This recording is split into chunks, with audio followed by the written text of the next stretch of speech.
Hello and welcome. It has been 4 years since my last upload onto YouTube, and I promise I will do better and I will start making cover videos again soon. But today is not that day because May 12th is Fibromyalgia Awareness Day, and fibromyalgia is a condition that I have personal experience with and one that I get questions about a lot, especially on my Instagram, asking sort of what it is.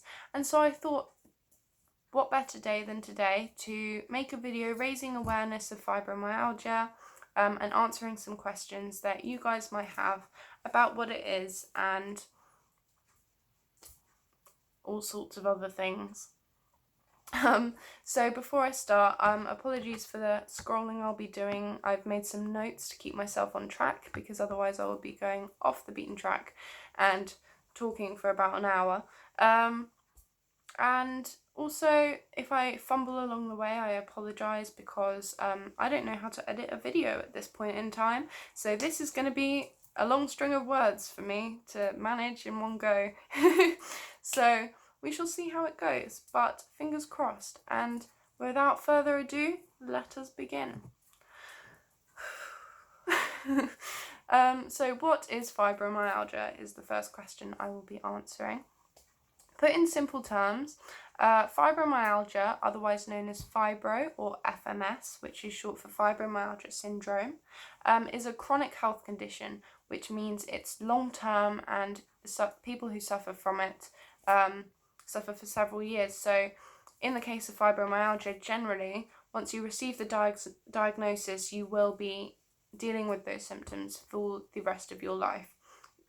What that looks like depends very much on the person, the severity of the condition in that particular person, and the ways in which they manage their symptoms. But generally, this is a condition that people will be suffering with for the rest of their life. So, fibromyalgia causes a wide range of symptoms. Some of those symptoms can vary person to person. Some are necessary for the diagnosis, so are universal amongst fibromyalgia patients. Some of these many symptoms are widespread pain, chronic fatigue, headaches, problems with sleeping, hypersensitivity, and IBS. Often symptoms are exacerbated or made worse by stress, exercise, and even sometimes, depending on the person, just by doing everyday activities. You can develop fibromyalgia at any age, but most commonly it's diagnosed between 30 and 50, although obviously there are outliers to that defined period that get diagnosed earlier or later. So fibromyalgia is more common than you might think. It does occur more often in women than it does in men. However, there are many men who suffer with fibromyalgia who don't necessarily get the same recognition as the women who do. So shout out to the men with fibromyalgia. I'm sorry. And fibromyalgia is also more common than you might think it to be. So 1 in 20 people, they estimate, may be affected by fibromyalgia, and 1 in 10 women may be affected by fibromyalgia at some point in their life. Now, obviously, figures aren't completely representative that they've sort of given there, because fibromyalgia is a really hard condition to diagnose, and there are probably more people out there suffering from fibromyalgia than they have on record, and there are also probably some people who have been diagnosed with fibromyalgia but actually have a different underlying health condition. So you can't fully trust the figures on this one. So the second question I'm going to answer is, what is a fibro flare? So fibromyalgia symptoms aren't always consistent. Most fibro patients report experiencing flare-ups of symptoms, which is basically several days or several weeks where the symptoms are noticeably worse than usual, while most fibromyalgia patients experience fibro symptoms every day. During flare-ups, they are a lot more severe. This can basically be caused, most it can be caused by stress, it can be caused by activity and exercise, as I've said before, but quite often in people with fibromyalgia, and certainly in my experience, if you have a day where you're feeling particularly better than usual, you can try and fit too much in and try and overdo it and do too much on that day and suffer the consequences in the following days and weeks. So one of the main ways of managing the condition that fibromyalgia patients need to learn is not to overdo it just because you're feeling a bit better. Still pace yourself. It's really important. The next question I want to answer is what causes fibromyalgia? So this is a bit of a vague answer because there's not that much of an explanation so far. Fibromyalgia is currently called a syndrome, which means that it encompasses a large ongoing group of symptoms that cannot be linked directly to a distinct medical condition. So essentially, doctors cannot currently explain the cause of fibromyalgia, although there are many theories about what can cause the onset of these symptoms, and many find there is a link to emotional or physical trauma of some kind. Many doctors actually believe it is related to the way the central nervous system processes pain signals, but if you're interested in more information about other theories about the cause of fibromyalgia, I will probably put that in a separate video because there's a lot and it's going to take a while to get through. So the next question that I will be answering is, how is fibromyalgia diagnosed? Now, generally, fibromyalgia is diagnosed when a person is suffering from unexplained widespread pain lasting more than 3 months after ruling out other conditions with similar symptoms for which there are currently diagnostic tests, such as rheumatoid arthritis and multiple sclerosis. Because fibromyalgia has only relatively recently been recognised as a defined disease. Wow, I just realised how many alliterations are in that sentence. Because fibromyalgia has only relatively recently been recognised as a defined disease, there is little known about the condition and what causes it, and how it can be formally diagnosed, because there are currently no real tests for fibromyalgia, which obviously makes it very difficult for doctors to diagnose their patients. In fact, many people with fibromyalgia have to see several medical professionals, which obviously is exhausting, especially for people like us, before they finally receive a fibromyalgia diagnosis. Partially because many doctors know very little of the condition, or they see it as a pointless diagnosis, especially because there are limited treatment options. Often patients, such as myself, are brushed off by doctors and told their symptoms are psychosomatic, which means they are the result of emotional troubles, aka, to the ears of a patient, this often sounds like, this is all in your head and you're causing this and you're making this up for yourself. That's obviously a really painful thing to hear when your whole life is being limited by this big collection of symptoms that you can't explain and that are very scary. So yeah, that's not a nice thing to hear, and if you're a doctor, please stop telling people that. However, not currently knowing or not yet knowing the medical explanation for a disease doesn't mean it isn't very real, isn't very painful, and very life-limiting for many people. Now, while doctors may see the diagnosis as pointless, for many who suffer with fibromyalgia, the diagnosis is actually the validation and the explanation they've needed to understand what they're going through and that they're not alone, and certainly not causing it for themselves. Thank you very much. Now, I know personally, for me, it was massively instrumental beginning the process of forgiving myself and alleviating the blame, that the pain was something I was creating and I should be able to stop. So having that diagnosis meant that I could forgive myself and not take that on anymore. And also it was such a relief to know why I was going through what I was going through, and also that I wasn't the only one, because while I wouldn't wish this on my worst enemy, honestly, it has allowed me to go and find communities of people who are suffering with the same thing, and it's very comforting to know that you're not alone and that other people actually understand exactly pretty much what you're going through. So the last question that I'm going to answer, is what are the symptoms? So I'm going to go through each of the most common symptoms of fibromyalgia. There are loads. These are just some of the ones that are generally commonly recognised as symptoms for fibromyalgia.